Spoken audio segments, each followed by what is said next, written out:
Il a passé la majorité de sa vie, l'œil collé à l'objectif. Quand Jean-François a sa position d'arrivée, là on stoppe tout.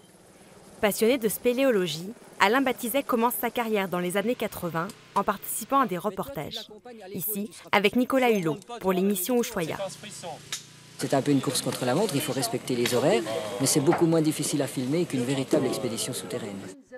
Puis des documentaires à l'étranger, en Afrique notamment, et surtout en Haute-Saône, sa région natale qu'il aimait tant.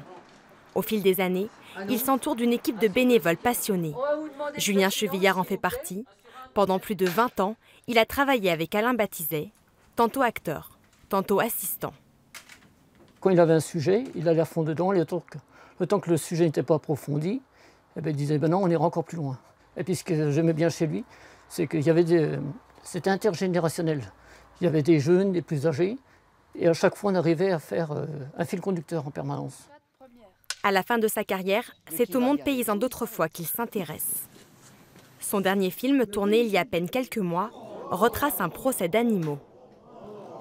Buridan, vous serez privé de foin pendant 7 jours. Qu'on l'emmène et qu'il crie famine pour expier sa faute. Ces passionnés de cinéma ont bien connu le réalisateur. Il se rappelle d'un personnage hors norme dans le monde du cinéma. Il n'était absolument pas quelqu'un qui se mettait en avant. Il était au contraire toujours extrêmement, presque, j'ose employer le terme, timide.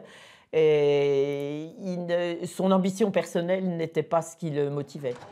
Alain Batizet s'est éteint à l'âge de 69 ans. Il laisse derrière lui une œuvre riche, inventive et inclassable.